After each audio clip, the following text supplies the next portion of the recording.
Okay, so here's a tricky one for you. A government finds itself dealing with corruption allegations from within.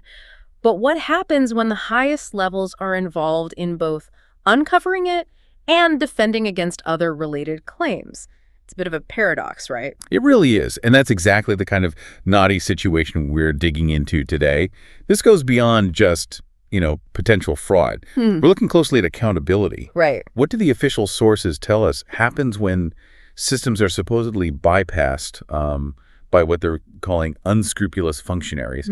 And maybe just as importantly, what's the political reaction? Yeah, how do they handle that publicly? So our mission today, just to be clear for everyone listening, is a deep dive based purely on the official announcements about this government vehicle racket that's come to light.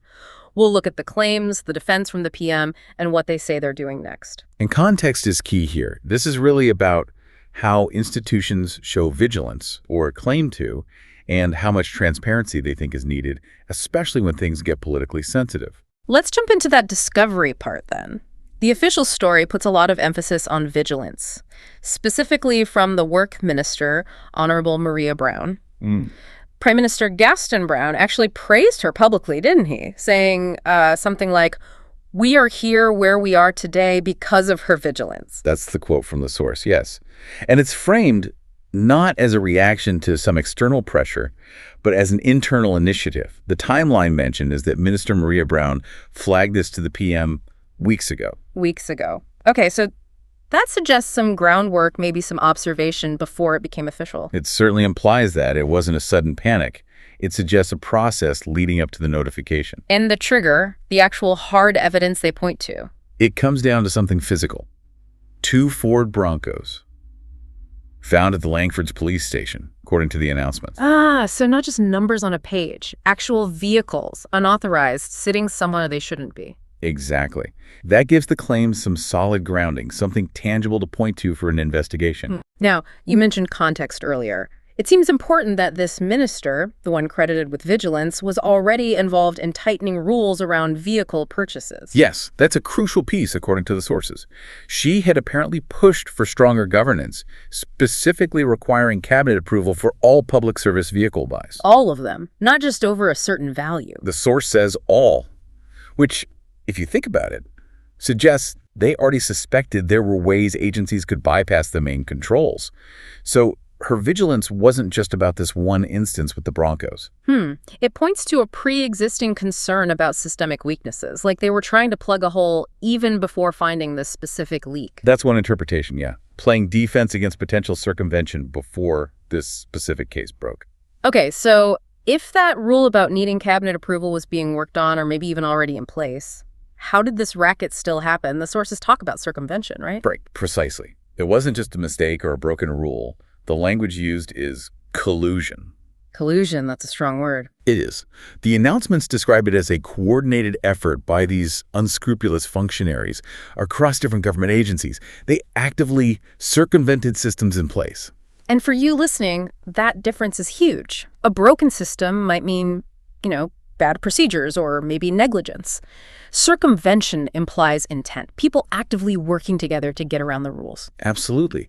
And think about how that usually works in these situations.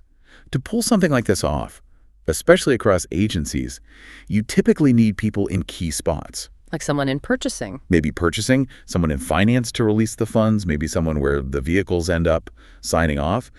The fact that the official story mentions multiple agencies suggests it wasn't isolated. It crossed those departmental boundaries. Which naturally makes investigating it much harder. Much harder. Which might be why the first concrete action announced is financial. Going after the money. Yeah, the sources say the finance ministry is moving to recoup revenues lost from these unauthorized purchases. That's often the most straightforward first step. Quantify the damage, try to get the money back. It shows action, accountability for the lost funds, at least. Correct.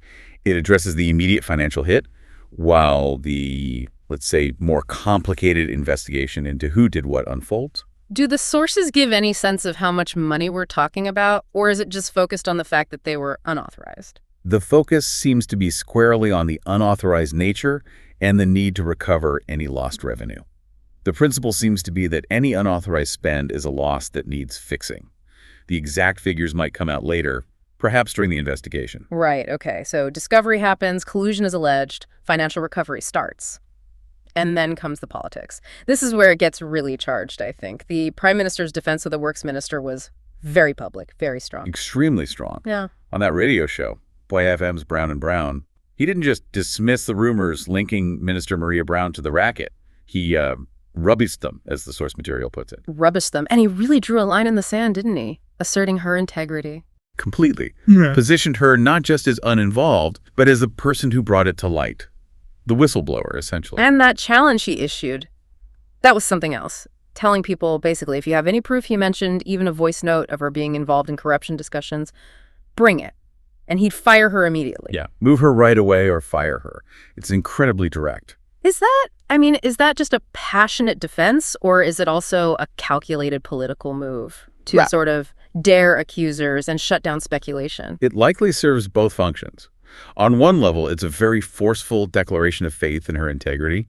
Politically, though, it sets an extremely high bar for proof. Social media chatter isn't going to meet that standard. It effectively challenges critics to put up or shut up in a very public way. And he also made a point of saying some people wanted him to just sweep this whole thing under the proverbial carpet. Right. And he framed his refusal to do that as a matter of public trust. Yeah. He explicitly said covering it up would have been a betrayal of the people's trust. So by bringing it out himself, or at least acknowledging it publicly and crediting his minister, he controls the narrative, frames the administration as the one cleaning house. That appears to be the strategy, yes. Acknowledge the problem exists internally, highlight that one of our own found it, promise a thorough investigation, and zero tolerance for anyone else implicated. It suggests the system, while breached, ultimately worked because the leadership acted. It's a way to turn a potential scandal into a story about responsible governance, maybe? That's certainly one way to look at the political maneuvering described in the sources. Okay, so let's pull this together. What happens now? We've got the discovery credited to the minister, allegations of officials colluding to bypass rules, and this very robust defense alongside promises of transparency. Well, the next concrete step mentioned is the start of the detailed investigation. The sources give a date. Monday, October 20th. October 20th. So that's the shift, isn't it? From public statements to the actual nuts and bolts of investigation, bureaucracy, maybe legal steps. Exactly. And that's where potential tension lies. You mentioned it earlier, the dual goals. Right, getting the money back versus finding out who did what and fixing the system. Yes. How does the government balance those? Recovering funds is one thing, often quicker, more measurable. But investigating deep-seated collusion, that takes time, resources, and could be politically uncomfortable if it implicates more people or reveals deeper systemic issues. Especially if, as you pointed out, the collusion crossed agency lines. That's complex. Very complex, and they need to show they're serious about both. That the push to recoup money doesn't mean they gloss over the internal integrity failures that allowed it to happen in the first place. Dismantling those kinds of networks, if they exist, is tough work. And remember, the sources told us the rules were already being tightened. The cabinet approval process was being strengthened before this came out.